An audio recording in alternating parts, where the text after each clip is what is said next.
everybody, and cheers. Welcome to Trades Lady Happy Hour. Been doing this for, I don't know, like 53, 54 weeks now already. Been having a ton of fun with this. We've been meeting every week with different amazing women from the automotive industry, various areas. And this week, I'm really excited to introduce you to another phenomenal woman, the one and only Miss Angie Vee. She is a collision technician, ASE certified. She is a phenomenal painter, body tech, and maybe not more importantly, but equally importantly, she is a absolutely phenomenal teacher. She teaches collision tech and refinish to kids out in Texas. And I had the privilege of working with her not long enough, but I got a chance to work with her during our last all-female build and was just immediately adored her. She's got an incredible personality. She's incredibly passionate about what she does. And I'm super excited to have her join me for happy hour and to introduce you all to her. And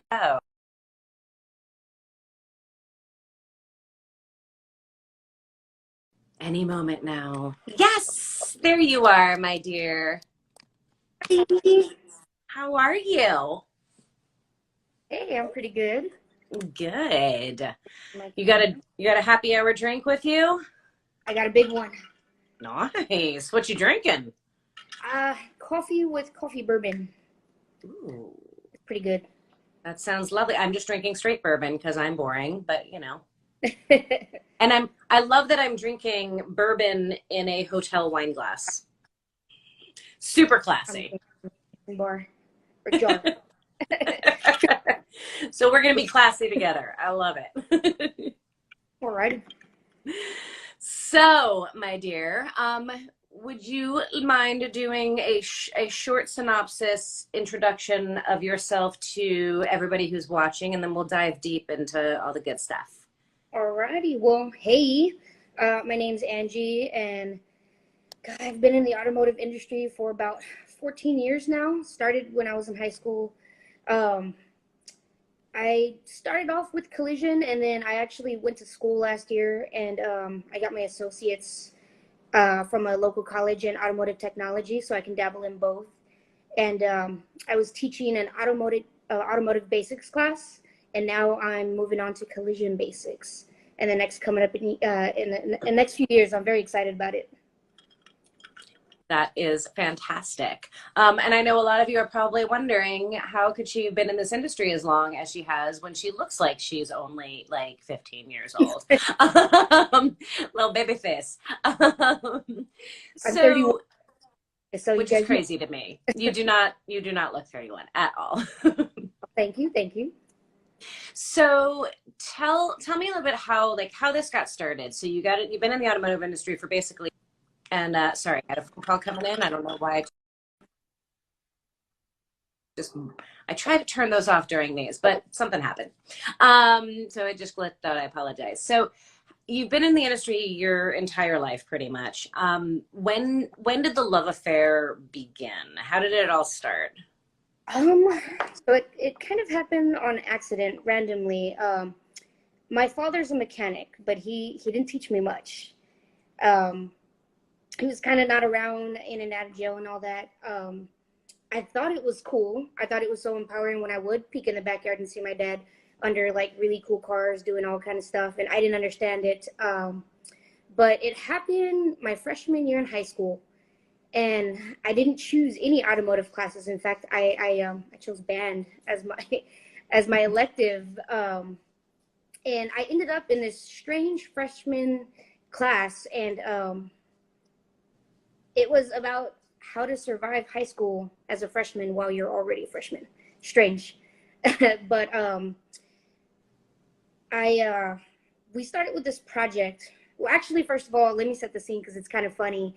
In the beginning of that class, the teacher, he said, "Hey, I want to get to know you guys more, so write a few things about yourself."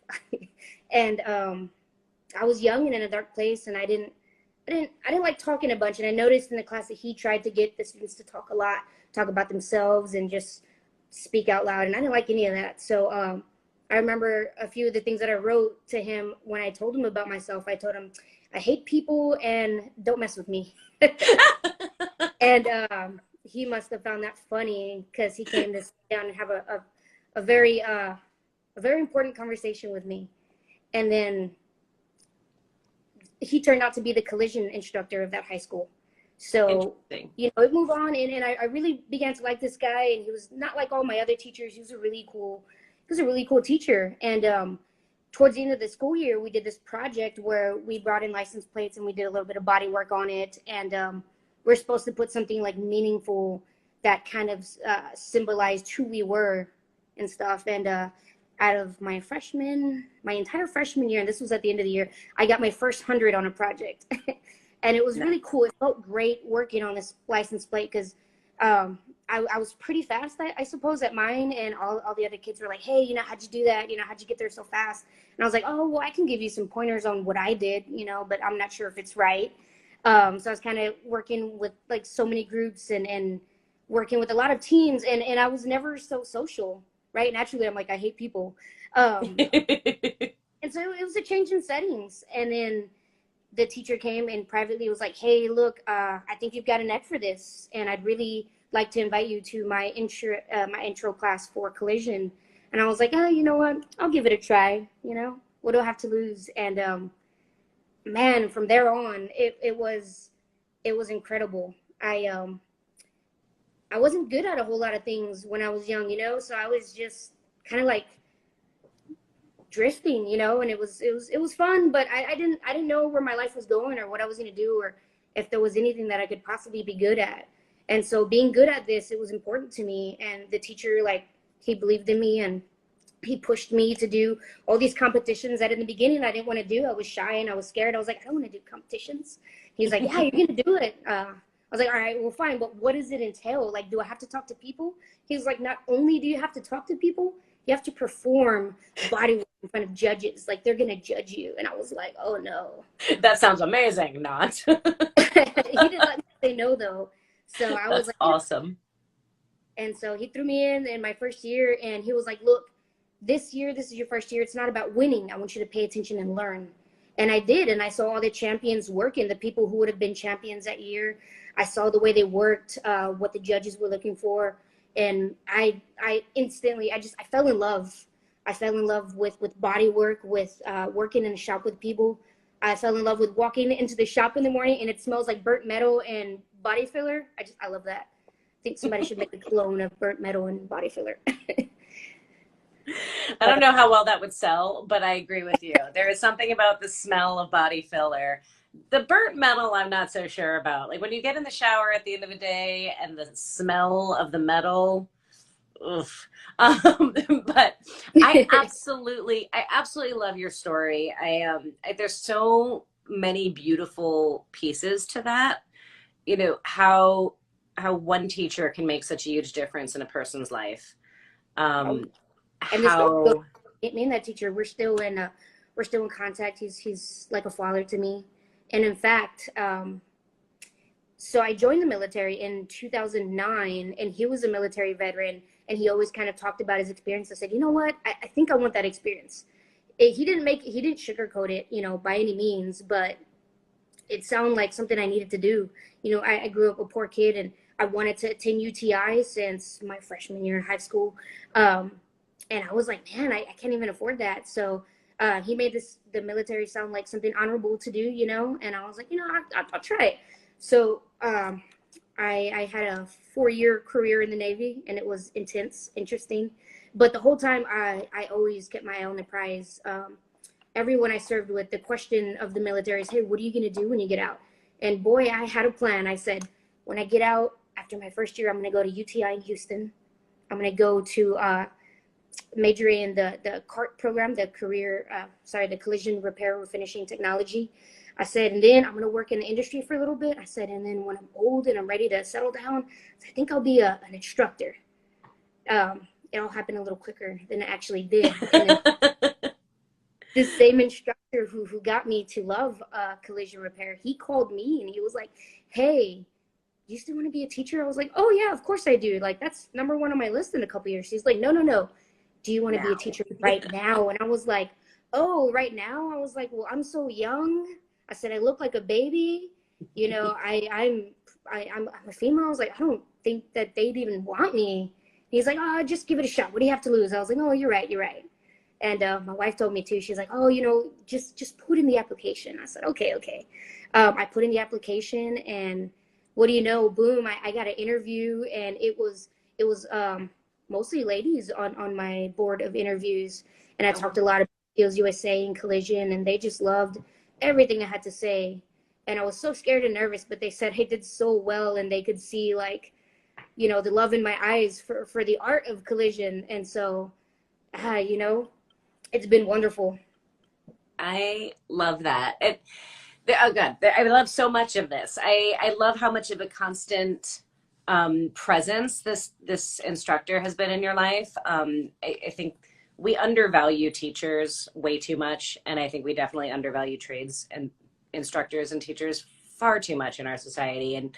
And there's something so magical about every bit of that story that you've shared with us is, you know, how much having somebody believe in you and finding that thing that lights you up and how that transformed you. I mean, you warned me when I invited you on happy hour. You're like, I talk a lot. And how that's like comes from a child who didn't like talking to people, right? Like, that's such a beautiful thing that the trades transformed your life in such a major way. It really is. And man, and I gotta say, you know, I didn't believe in a whole lot of myself when I was young, and it was this instructor that was like, no, I believe in you, so I'm pushing you, like, you have no choice. I was like, oh no, okay, okay.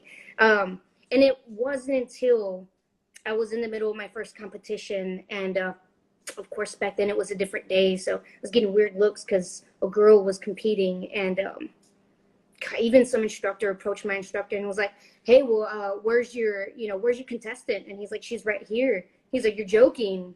And he was like, you know, go ahead and try. Like, go ahead and try it. Watch out. It was pretty incredible that first year, and I was so embarrassed being there. I felt like I wasn't good enough, but he was like, just go in there, and he's like, don't pray for a miracle, just pray for the patience and the calmness to feel like you're in the shop, just doing what you normally do. And I was like, okay, so I focused on that. I was pretending the whole time like I was in my shop working on a regular day-to-day project. But it's not till after that first competition where I kind of started, I was like, hey, I can do this, you know, I can. And it meant so much. And I just felt like, God, if this guy could do that for me, you know, imagine what I could possibly do one day for all these kids trying to get in. And that's a big motivation as to why I became a teacher. It's more than just the trades, even though I love the trades, but it's, you know, it's kind of like being in the business of inspiration, you know, just your presence can change everything. You know, a bunch of parents I call just to introduce myself at the beginning of the year, and they're like, oh, you're the shop teacher. That's amazing, you know? And there's so many more females that I'm seeing that come in. And I remember being in the shop, you know, and they're like, okay, well, we're going to treat you like everyone else, but they never did, because they always made me stand out. And it wasn't always negative, but I just always felt like they made me stand out. So I really like the opportunity to sit, you know, on the other side, and I can truly just treat everybody the same, and it feels so natural. Nobody's being treated different. Everybody's working together in teams. It's not about males and females or what anybody brings to the table, because at the entry level that I teach, we're all rookies. Even if you think you come with experience, one of the best lessons in the auto world is you don't know everything, and you can't. It's always changing, and I love that. Yeah. I love learning. I love that. And you're right. Like, that's what we all hope for one day, right? Is that it is just an equal playing field, that it isn't, and you're right. It's not like always a negative thing, but sometimes even in trying to be positive, like, there's still that making you stand out, right? Like, oh, yeah. You did decent. The same as him, but you're a girl, so let me give you more kudos. And I'm like, no, right. No, that's not what I want, you know? Or I had instructors who would say, watch out, guys, there's a girl here now, right? Or like, you guys should take notes from her. And I'm like, stop making me stand out. Like, this is hard enough. Stop. Yeah, I know exactly what you mean. At the beginning of every job, sometimes they'll ask you to say a bit about yourself to your colleagues or anything. I always tell people, hey, I'm just hanging out in the background and I can carry my own weight. Like, leave me be. I'll fit in just fine after a while. But yeah, I really don't like the being singled out thing. So I try my best every day to not treat people that way, not to play favorites, not to single anyone out. We're all in it equally. Absolutely. So how long have you been teaching now? So I'm going on 6 years after the summer. This will Oh, be my sixth wow. year teaching, and I love it. And they say after 5 years, like it's gonna make you or break you. After 5 years, you love it or you walk away. And oh, man, I love it. I don't think I can see myself ever walking away. Yeah, I can't imagine you ever walking away either. It's in your blood. I mean, you go back to the beginning of your story where in your first project, you were already teaching your classmates. Like, that's in your blood. You can't help yourself. It is. Even while I was at UTI, since I did it in high school, I made good friends with a few people. And I remember this one kid. Um, we always just talked about our dreams and aspirations. He told me how bad he wanted to be a painter. I was like, oh, hey man, I can paint like with my eyes closed. I can give you a few pointers. And man, me and him went, and I'd go in the booth and teach him a few things, and the teachers would say this, and he's like, hey, I didn't really understand it. And I was like, well, you should ask the teacher first. He's like, no, I want you to show me. And that guy actually went on to become an awesome painter in Florida as well. Nice. But That's yeah, awesome. I love teaching. I feel so like honored and blessed. I tell my students too. I said I can't believe I wake up in the morning to come and tinker with cars and teach you guys, and they pay me for it. You know, I'd do it for free if I had to. Yeah. No, and you have such a beautiful way about it. I mean, when we got to work together on High Yellow, I mean, it was as natural as breathing to you to teach and not in, I mean, you had such a graceful way of teaching. And it's such an empowering way of teaching. I mean, when you and I met, I didn't know a heck of a lot when it came to body work. And, there was never any like, I don't know, you never made anybody in the room feel like they were less than for not knowing. You just had this wonderful, gentle way of empowering people and showing them like, hey, you wanna see a new trick? You wanna learn something cool? Like you just had this really awesome way of doing it. And I love so much that you found your way to teaching because it is definitely in your blood. Oh Did yeah. you did you have a moment that like because you kind of talked about like I'm too young to start teaching. I thought about that as being an older thing when I got further along in my life. Um, did you have a moment where it was like challenging for you or a struggle for you to like get over that fact and be like, yes, I do have something to offer these kids? Did you question that? Absolutely. In fact, I think it was until this past school year where I just totally embraced it. And, I was like, hey, this classroom is like my house. I'm going to run it the way I'm going to run it. And somebody's going to pick something up along the way. And if I can teach one kid something, then that'd be great. Because in the years previous, it was tough. To be the entry level teacher, I had to teach both a little bit of collision for half the year and a little bit of auto technology half the year. I was nervous because I'm not an amazing, automotive, technician as far as the technology side. So I had a lot of learning to do too. So I always took it on in a very humble light. I was always like, I can tell you what I know and I'll be honest about what I don't know. Um, and I just get so excited with all these hands-on activities that there have been a few times they got me in trouble and they're like, hey, Miss Venegas, like, take it down a step. You're starting to step on toes. And I'm like, oh, okay, so sorry. And it's hard to say like, well, I didn't mean to, but I get so taken. And once we start going, we start doing all these crazy projects and it's so much fun. But no, it wasn't until this year when I stopped kind of walking on eggshells around other people and I started kind of like fighting for my right. I'm like, hey, you know what? This is an automotive class. Like I've trained for 5 years and I know how far to go to not step on toes. I'm going to teach this and this is rightfully the entry level thing. And every year I try to explore and try other things. But this year it was different. First and foremost, this year was strange, with the whole virtual teaching thing. Yeah, I So can imagine. everybody was in it was like their first year teaching again. So Mm. it just straight up humbled everybody on the playing field. And it turns out I wasn't a horrible virtual teacher because I have some great friends like you and Faye and a bunch of people on YouTube that do these things. And I'm like, I think I can do that. In fact, Miss A, the shop teacher, I saw that she had an Instagram for her students. I was like, oh, maybe I can do that, anything just to reach out to my students while they're stuck at home. Um, but yeah, I just was like, you know what, this year I just finally said, I got this and I'm going to do it.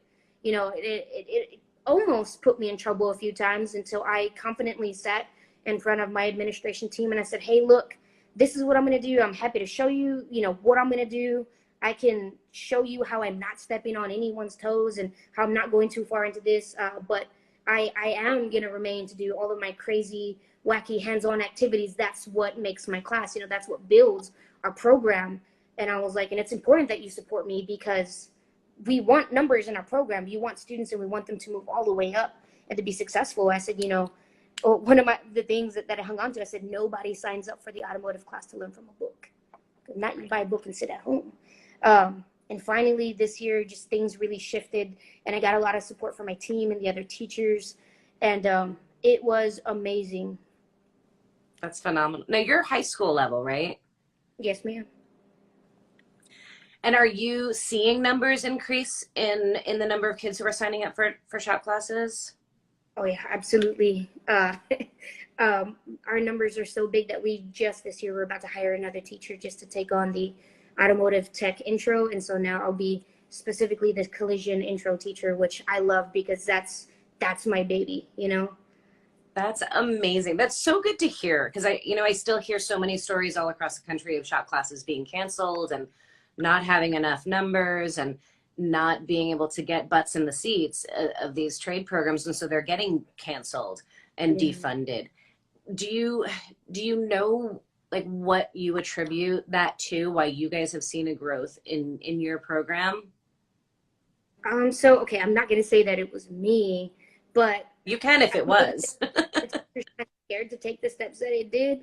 So as soon as last year spring break, they sent us home and they said, hey, look, just survive through the year, get your students to do some kind of work, do anything.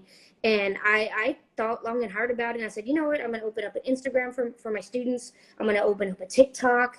I'll host Zoom. I'll do live maintenance on a few of my own cars. Like, I'm just going to dive right into it. And word got around and parents really appreciate it because a lot of the classes were just like short. They urged us to not carry out like the full class period. They're like, you're going to lose them after a certain time, so you can go ahead and cut your classes short.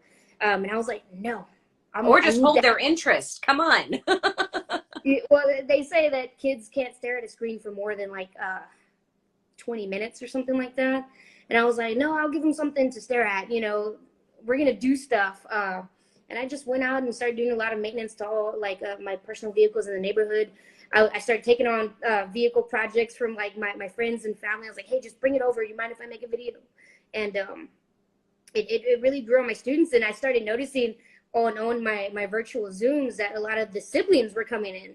And they're like, hey, Miss V, this is like my little brother, little sister. They're going to come in next year. Do you mind if they stay? And I'm like, sure. A few parents, awesome. See them in the background walking. The kids were set up in like the kitchen and they were just kind of just passing by and looking in and kind of shaking their head like, okay. I love that so much. Yeah, we just threw everything out the door and just tried our best to make education fun again, even if we're virtual. And that sure is enough, amazing. Yeah, and it worked because as soon as the school opened up the building for the students to return, a few teachers were like, oh, I've got one for the whole day or 2 or 4. I was like, man, really? The first day I had to go and move out like my desk set up with all my engine parts and interesting things. They were like my teaching tools. I had to move that whole desk out to bring in more desks because in my first class period of the day, I had like 18 kids and I was like, all righty, we got to make more room. Even the principal came in. He was like, hey, you got to make more room. And I'm like, yeah, man. That's so exciting. Congratulations. That's really, really incredible. And it's such a testament. I'm so excited. I've seen such a trend of younger shop teachers, younger collision, younger mechanical, like just shop teachers who are in their 20s and 30s and early 40s and like coming in with this insane energy and creativity and excitement. And it makes me hopeful for the future of the trades where there is a lot of like doom and gloom around trade schools getting canceled and all of these programs dying. And I think we hear about that a lot, but what we don't hear about as often is this generation of young instructors like yourself who are just so passionate and are doing things differently and are getting kids excited about it. And I think that is just, it's so cool. Yeah, and it's so important. I know a few of my friends were like, "Hey, how'd you get in?" And I helped. I want to say like 3 or 4 of my friends. I was like, "Hey, somehow this is a secret, but this is how you get in, and this is how you do." And they're like, "Oh man, really? Like, I didn't think that was a possibility." Yeah, and if I got 2 more of my young female friends that are teaching. Actually, my first year teaching, I was the only female auto teacher in the city of San Antonio and among the outskirts. And the second year there was another, and now this year there's 4 of us at least. Nice. And that's, I didn't know them all. Cheers to that. That's phenomenal. Growing, and they're all very young, and it's like you said too. I love, and I have nothing against anyone who's been in the industry for a long time, but it's so important as technicians that we're still so relevant, that we're not, knuckleheads about learning new things and changing the way that we do things. And I think that even though I was young, I think I had a lot to offer. I think I have still a lot to offer. And that makes me excited for a lot of other people who want to come in that maybe feel the way I felt. They're like, "Oh, I'm too young. I'm not good enough," or this and that. And man, it's worked out. Yeah. No, absolutely. And you're right. You do have a ton to offer, and I will think you will continue to for forever and ever. But I would guess, and tell me if I'm wrong, but I feel like the fact that you do look young and your youthful energy, and your background, like where you started out and how this particular teacher affected your life so much, like really probably allows you to relate to your students in a way that maybe somebody older wouldn't. Oh yeah, absolutely. I think the fact that I think that the fact that I didn't necessarily felt like I belonged has a lot to do with the energy that I bring. You know what I mean? There's so many students or young people, period, that are out there, and they have this same feeling of I don't belong. And it's not the knowledge that I have that makes me a great teacher. It's just the feeling that I'll never forget that I had every time I did something really important in my life. The night I shipped off to boot camp, the first day I stepped into UTI, I had this gut feeling like I was on a roller coaster. And I always remember that feeling. It's like when the people on the roller coaster are like, "Okay, at this moment, this is the last time we ask if you want to get off. If not, the ride will start. The ride will start." And I'm so scared of roller coasters, so I always want to just get off. But I'm like, no, no, no. If I just sit here for 2 more seconds, it's gonna start, and then it'll go by fast, and it's done. And so, I try to push my students, actually anybody in my life, to just do the things that make you scared. Even if you don't feel like you belong, get comfortable in yourself so much that it doesn't feel awkward. A lot of people ask so many things like, "Well, what's it like being young and gay and a female?" And I'm like, "I don't know. You have to ask the other people who work with me, because You're like, "I don't know anything else." Yeah, I don't know anything else. Like this is my skin, and I'm so comfortable in it that it makes other people comfortable. And being in the position where you can, push someone to that limit of, "Okay, you're scared, great." Like one of the things I tell my students when they're nervous about doing a new job and it's their first time they're doing hands-on, and I make them work on live vehicles, mostly mine, and I say, "Okay, go ahead and do it." And they're like, "No, no, no, I haven't done this. Like, I'm scared. Like, I don't know what I'm doing." I'm like, "It's okay." I said, "Look, the good thing about being an aspiring technician is, well, if you mess it up, then you're the only one to fix it." And they're like, "Well, what does that mean? I don't even know what I'm doing, let alone fix it." I'm like, "Well, figure it out. And just go." And it hasn't not worked yet. Yeah. No, you're absolutely right. I mean, that is the cool thing about being techs or collision techs or whatever. Like, we can fix anything if we put our minds to it, but we get to that point by messing up a lot of stuff. And you got to kind of just like put kids in that position to F up, right? To make those mistakes in a safe environment where they can learn that is something that they can fix once they've done it, once they've messed up, and they can figure it out. And I love that, because that's what I tell my students too. I said, this is the perfect time where your paycheck doesn't rely on you messing up. I'm not going to be mad if you mess up. If you mess up really bad, we'll fix it. And if you don't, then we'll fix it. Yeah. Like it's how you learn, and that's how I say a lot of things too. Oh, well, I know how to do this really, really good because I messed up really, really bad one time. And I can tell you how to fix it when you mess it up too. Yeah. And I feel like we learn the best when we mess up. Like somebody can teach me all day long, but it's not until I've screwed the thing up that I'm like, oh, that's why I wasn't supposed to do that. Got it. And then you never forget that lesson. oh yeah, my favorite lesson. And so now, and I still mess up. So now when I mess up, I think, okay, well, I messed up. Oh, it's done. What's done is done.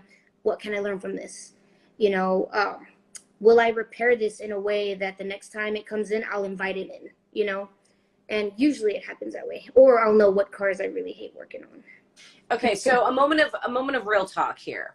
So, I'm not a formal instructor. I don't teach in a school system, but I do a lot of teaching with the women who come through the shop, the all-female builds, and all of the rest of the venues through which I wind up finding myself teaching. And I constantly teach people it's okay to make mistakes. This is how we learn. This is how we grow. Like all of the things that we're talking about, right? And yet, when I make mistakes, I am super hard on myself. Do you find it easier to coach others that it's okay to make mistakes than it is to coach yourself on that? Or have you fully, truly embraced the making mistakes thing for yourself as well? I'm a little 50-50 on that. I'm still learning to fully embrace myself. I make mistakes and sometimes it's so silly. I'm like, wow, I can't believe you just did that, Angie. Like, are you a rookie? Like what? And then I'm like, okay, just move on.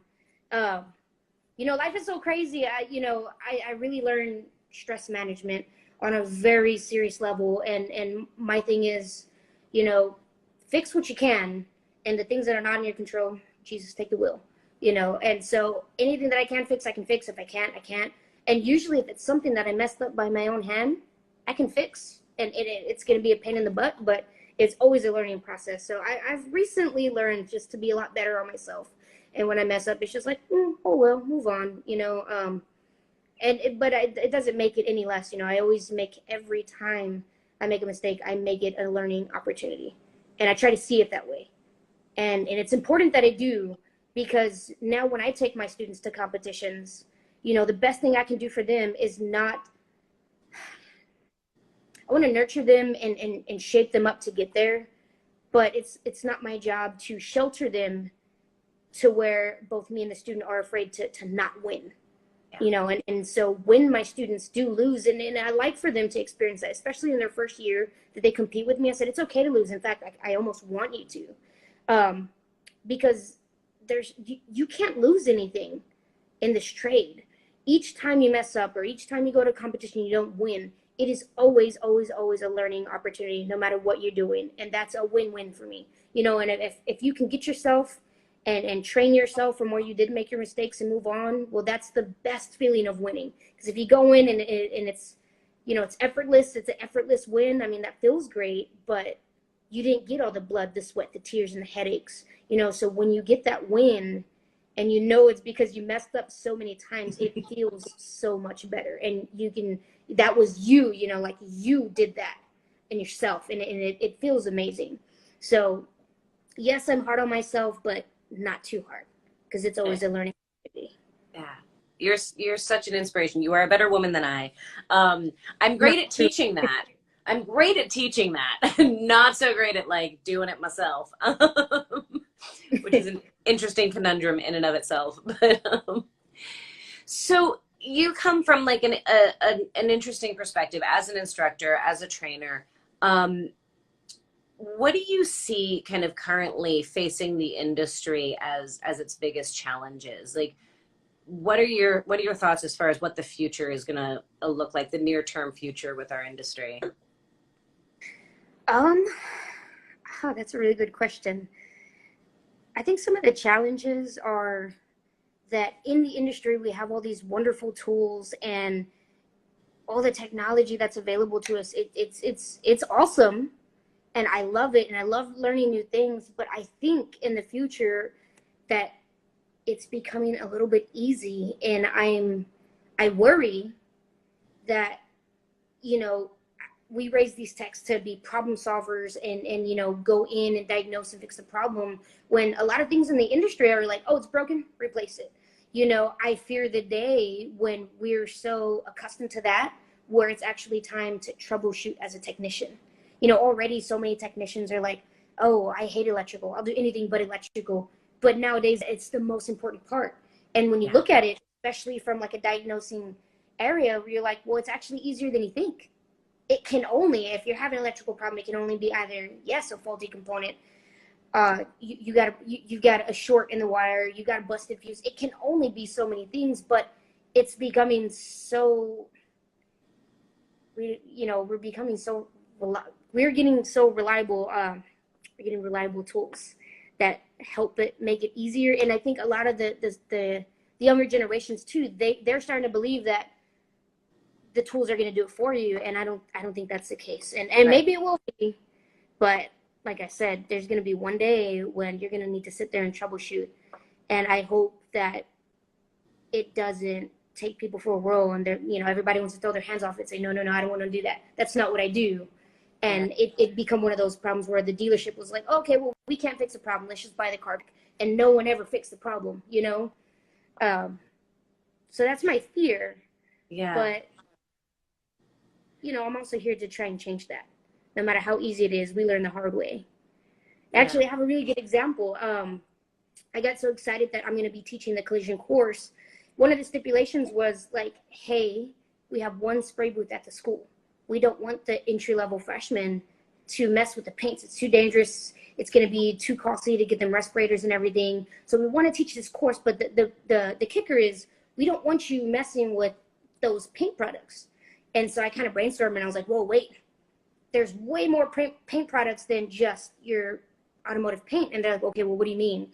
So this year I kind of, you know, tested doing like automotive window tinting, vinyl wrapping, and air stall dip. And when we went to window tinting, in theory, sure, it's not hard.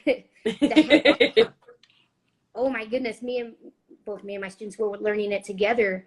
And what I did just to test it is, out of pocket, I bought like a really big row of like this really cheap quality product. And one of my students that did have a little bit of experience with window tint, he called it out right away. He's like, Miss, these kids are never going to get good at it. He's like, Miss, this product is crap. And I said, you know what? It probably is, because it was really cheap. So I don't doubt it. You get what you pay for in this industry. He's like, so why are we working with it? And I looked at him and I said, well, I tell you what. I said, if you can get really good at this crap product, when you get the good product, you'll be great, and it'll be effortless. So we spent the whole end of the year just messing with a crappy window tint, and they got really, really good at it too. I had to put one of my windows on my car, and I was like, oh my goodness, it looks like a professional job. But you know, you work. That's fantastic. And when you get the good product, it's a walk in the park. Right. That's amazing. I love it. My windows need tinted, by the way, if you want to come visit me. No, I'm kidding. We'll buy the cheap stuff. It'll be great. It's great. I love it. No, we do have to get creative, right? As instructors, for sure. You said earlier that in talking with the other, you know, folks in your high school and kind of the folks that you need to appeal to for the program, that they have to just trust you with all of your crazy shenanigans and crazy project ideas. Any other fun, crazy stories you can share of projects and things that you've done to engage and get your students excited? Oh man, so many. So I've definitely embodied the window tinting and vinyl wrapping. It's been a lot of fun. A few of the other things I do, actually, this is a really terrible story of my first year teaching. I wanted to embody like the license plate project that I was taught, because I thought that was really cool at an entry level. And so at my first year teaching, I had my students, I was like, you know what? A few of them were like, hey, I don't have an old license plate to bring in. I said, all right, go ahead and bring in anything metal. And then they came the next week. Well, I don't have anything metal. I said, okay, go ahead and bring plastic, hard plastic. They're like, I don't know anything that. I was like, okay, just bring me anything. It can be wood, plastic, metal, something with a good, substrate to paint on. So here we go. And my students brought me all kind of things. One of the things was even like a cooking pan. And I said, well, I thought this was easy because it was like a pizza pan. It was circular and flat. I said, okay. Well, I thought it'd be really cool to show my students, all of the function of the spray gun. I was like, this is entry level, right? So we start practicing with water. We learn how to adjust our spray guns, how to adjust our pressure. And the kids got really good. And they're like, hey, look, we'd really like to try it with paint. Because I was painting their projects. You guys do the body work. I'm going to paint because it may be dangerous. Well, a few of them were like, miss, I'd really love to paint. Like, I'm in love with the idea. Like, I want to do it. And I'm like, okay, you know, you guys are pretty good. I'll watch you. This will be great. So they begin painting, and it was so much fun. It was great. Well, it was a minigun for this small project, and one of my students was like, hey, the gun is clogged. It's not spraying out. And I was across the room, and I was like, hey, hold on. I'll get to you. Hold that thought. And so I start walking over there, and it's still connected to the air, and he goes to pull the lid off. And paint shoots up in the air all over his hair. Thank goodness he was wearing safety glasses. Oh my God, thank goodness he was wearing safety glasses, because the paint from almost eye level all the way up. And it was like a rose gold metallic color too. And I was like, oh my God, you look beautiful, man. But don't do that again. I have to clean him up and stop everything for the day. It scared the crap out of me so bad, where I was like, okay, let's not do this anymore. We had to write up an accident report, and I promised the principal I wouldn't let the kids paint, not at the freshman level. So it wasn't always great. Definitely learned the hard way a few times. Oh, but I bet that student never made that mistake again. Or anybody in the class. But he did end up choosing the collision repair, and he loved that was part of his story. And he made me tell it every year. And he's like, hey, miss, promise me, even when I graduate, when you go over the lesson of safety, you use my story every time. And I said, okay, I will. Well, I hope he's watching to know that now his story is being told on a whole nother level too. Oh, yeah. That's absolutely fantastic. There's been a few projects that didn't quite make it, and a few that did. I know another one that I was really good with was just inspecting a tire. We'd kind of do the first day of winter every year. My class would go and check all the tires. We'd check the tread, the air pressure, air them up if they needed, and we'll look at the age of the tire. And that was my breadwinner, because it didn't take a lot except an air gun. But now that I'm moving on to more collision, I gotta find a lot more ideas. I have a feeling you won't have a problem doing that.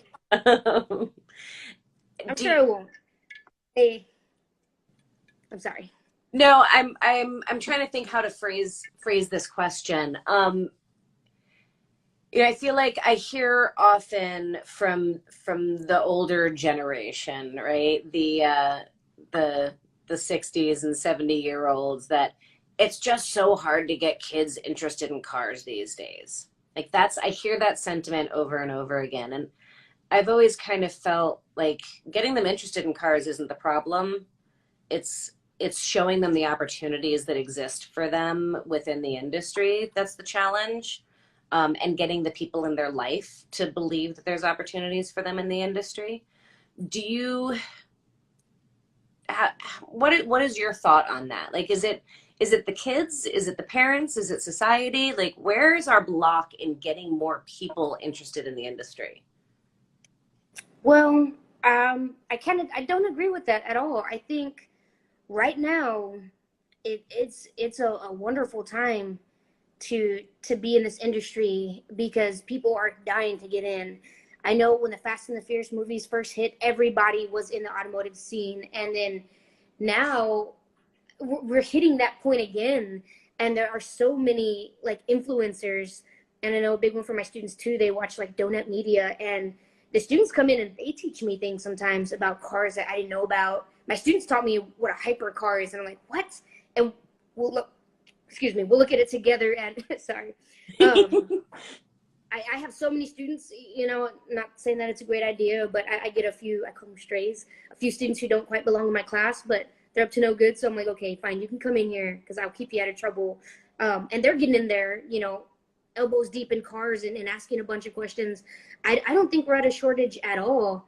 But I will say, and I heard this one time at one of my open houses from a parent. They were like, well, I'd like my kid to dabble in this as a hobby.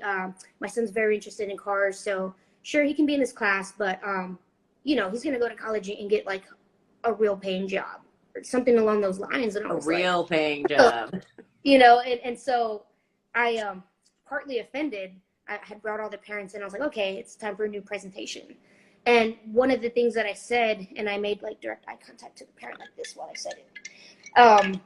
I said, you know, one of the things that we strive for as parents, as teachers in the system of being adults is what we want most is to grow up and be responsible. You want to have a career that you can enjoy enough to get the bills paid. You can work at any level you want to make the kind of money that you want to make, because there are different levels, you know, and I've seen really high paying jobs that require a lot, and I've seen medium paying jobs or the lower paying jobs. I said, but the one thing that we offer here is that we can guarantee that a student can learn a skill that they can move from, become a responsible adult that will vote, you know, obey the law, pay taxes, and buy a house, and whatever the American dream is. That's it. You know, you don't have to be rich to be successful. You know, and I consider myself personally as extremely successful. And a lot of people challenge that. I know a lot of my family and my sisters are like, man, you don't want to make more money? You don't see things? And I'm like, hey, no, like this is it for me. You know, the pay's decent. I pay all the bills.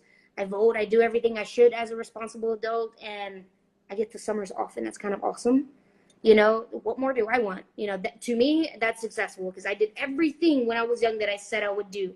And that means everything to me, and it's successful. And I won't let anybody say any less. And I think that when I bring that idea to the table, it does kind of change perspective. There's a lot that this industry can offer. You want to make over 100K, you can. You just got to get off your butt to do it. You know, anybody can.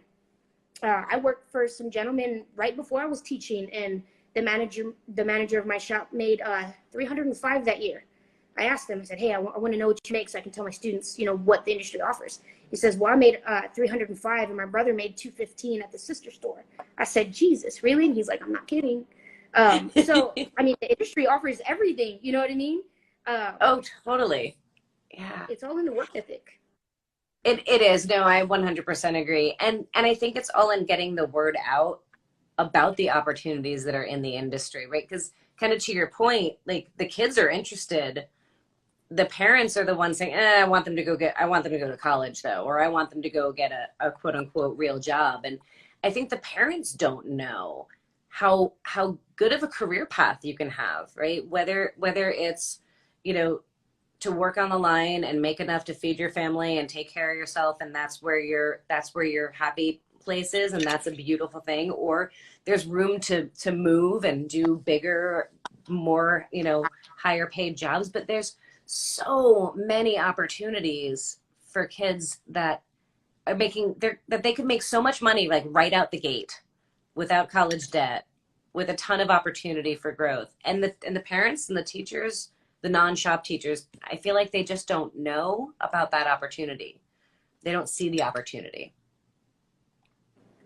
And I agree, but you know, I hope that one day it opens up. I know, and it's only a controlled environment in the environment that I work in, where I can spread that awareness and remind everyone. And even in the education, I know I had a faculty meeting once, and they're like, okay, Kate is career in technology, right? So automotive, health science, everything, you know, of the real career fields. And they're like, hey, so we're looking at our test scores for the state test. And so we need to incorporate a lot of the core stuff in our idea. I remember I was like, hold the phone. I said, hold on. I said, so what is it that you think that we do? Oh, well, you teach automotive. I said, no. I teach applications of everything that they learn in the classroom. I said, that's what sets us apart. Is I can take what you learn in English class, math class, and I can get these students interested in learning, because what you don't know is that technicians have to write work orders. They have to read them, write them, and put down what they fix. We have to, painters, we have to learn how to look at the square footage of what kind of vehicle I'm painting, how much paint I need, look at the mixing ratios. I know the cups do it for you, but I'm old school. I like to teach my students to do that. Take your ounces into gallons and convert that. And it's everything to do with what you learn in the classroom. That way they can understand when they sit in that classroom, how it's I'm part of that, where they appreciate that. You know what I mean? Because I know when I was a teenager, I didn't know that at first. And, I was kind of sarcastic. So I told my teachers, cool, I'm so glad that you taught me that. Where in my life am I going to use it? And my teachers hated me because they're like, I don't have to answer to you. But I try to take that into my classroom every day. It's like, hey, do you remember when you learned this? And my students are like, what? I was like, you remember chemistry or biology when we're talking about safety in the environment, or math or science? A lot of chemistry in the collision world. And this is where you use it in your life. And some people can think that we're wrench turners, but we're not. We're problem solvers, and we're the applications of everything that they use in the core classes. And for that, I motivate a lot of my students to go out and learn more and ask more questions in their class. Because I feel like, when you ask more questions in any class, that's where you really learn, something that more pertains to you, that you're particularly curious about, So I don't know if you're seeing the comment that just popped up in the comment screen. Wish I had a teacher like you from Check Yourself, and I can't agree more. I wish that every child in this country had an opportunity to have a teacher like you. What you're doing is phenomenal. How you're getting kids excited is phenomenal. Appreciate that. Yeah, no, you're pretty incredible. So we have a few minutes left in our hour.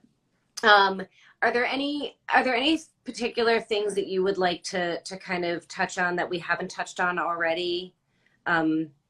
Messages for the industry, for the world, for my viewers that you'd love to share?